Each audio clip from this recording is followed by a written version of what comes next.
I love history. I'd like to share just a few short, concise stories. The only thing that makes these stories in common is that they run chronologically. Otherwise, they're just interesting, and I hope that they provide some interest in you, that you might go to a bookstore, the library, and read some American history. There's just so much wonderful nuggetry, if you will, to be found within the pages of the past.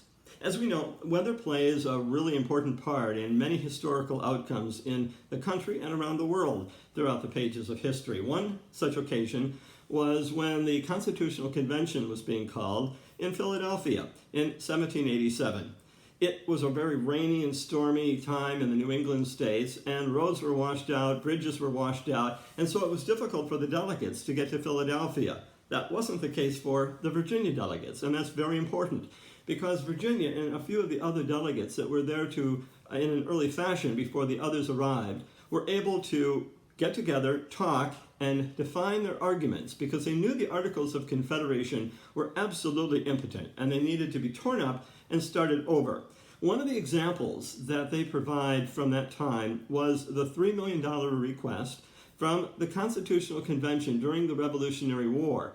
The states were to help provide for debt relief and for ammunition and food and clothing for the soldiers, but instead of $3 million being amassed from the states, less than $40,000 will arrive. Just one sign of how impotent the Articles of Confederation were. There were 55 delegates that will show up for the convention from the 12 states, Rhode Island being, well, Rhode Island. They didn't send any delegates. But what was interesting about those delegates that did arrive, they came and they left, they came and they left, and there was never a time, not one single time, when all 55 of the delegates sat together, talked, debated, or voted. It was a continuing sifting of the delegates that produced the final outcome, the final document that will be ratified by the states. To underscore that sort of delegate movement, there's a story from July of 1787 when there was a real impasse between the big states and the small states and how to put together a Congress that allotted for all of those differences. And it was then that the delegates decided they would bring in a minister, a pastor, and that person would give a prayer. And it was then that it was reported that Alexander Hamilton stood up and said he saw no reason to call for foreign aid. Now, it's kind of a funny story, but it never happened, because he was one of those delegates that went out and then came back, and at the time that the sermon was given in the Philadelphia Convention, he was in New York dealing with a matter of anti-slavery. There is one name in American history that doesn't come off of my tongue easily. It won't come off of your tongue either. He was a seventh-generation Virginian. He was a member of a family who had a large plantation, had slaves. He was the editor of a farm journal, and he is credited by historians to have produced some better yields for crops by the information that he imparted to farmers. After the 1860 election, he moves from Virginia to South Carolina. He is about 6 feet tall. He is reported to have flowing white locks. He was quite engaging, and he also fired the very first shot at Fort Sumter. He is noted for the one that basically started the Civil War in a military sense by firing the first bullet. His name was Edmund Ruffian, and he writes a journal. And the night of that shot, April the 12th, 1861, he writes the line, "The shell struck the fort at the northeast angle of the parapet." A sparse little notation for a humongous event that took place that had cataclysmic events for both the North and the South, as we know it, the Civil War. Al Gore Sr., a very phenomenal senator from the state of Tennessee, had a son, and we know him as Albert Gore, who would become the vice president. And when his wife is pregnant, the senator, Albert Gore Sr., does not know whether it will be a boy or a girl, but he told the editor of the Tennessean, a Nashville newspaper, "Now, if I have a son, I do not want to see it reported on page 8 in the lower right-hand corner." And so the day after, Al Gore, who we know as the vice president, is born, the editor makes it known in a headline that he had heard and followed the advice of Al Gore Sr. And so it has a headline on the Tennessean the day after Al's birth as, "Well, Mr. Gore, here he is on page 1.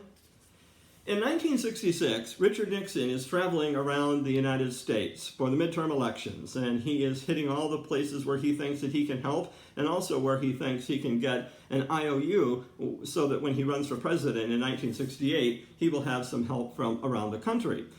He is known as, and as we know, a very straight-laced man. There's even pictures of him walking on a beach in his dress shoes, which is, a little bit odd. But it also fits the narrative for who Richard Nixon was. So it is a little bit stunning, if you will, that a part of the campaign one day in this rather straight-laced fashion, which was another just standard and uneventful day, has him flying on a James Bond plane.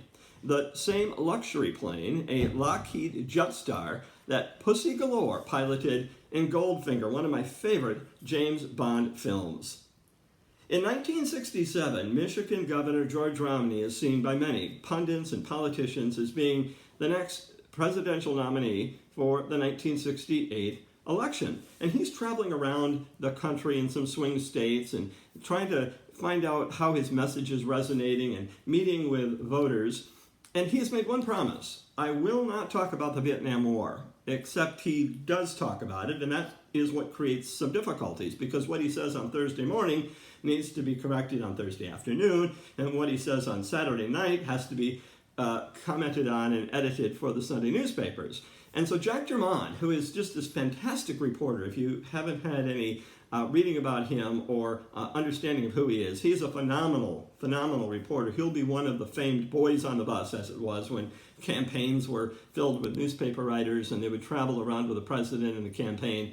Jack Germond, however, comes up with a joke for George Romney in 1967, and he coined the joke that since Romney did it so often, making mistakes, he needed a new key on his typewriter that read, "Romney, later clarified."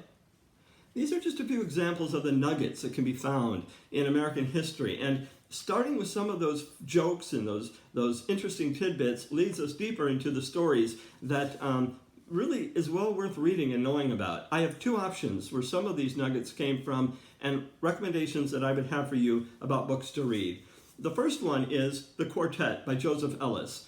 Ellis has said that the Founding Fathers, which he has written more about than perhaps any other historian of our generation, says he gets up in the morning and has breakfast, and it's almost as if these guys are sitting at his breakfast table. He knows them by their first name. He is an insightful writer, and he really explains and analyzes the Founding Fathers and all of the complexities of their time. And then there's another book, which is just phenomenal. It is one of 4 volumes that Rick Perlstein has written. It's Nixonland, and I cannot tell you how interesting it is, how engaging it is, how well researched it is. The narrative is amazing. The insight and analysis profound. Have I sold you? I hope so. Thank you for watching. Enjoy history. Read it and relish in it. Thank you.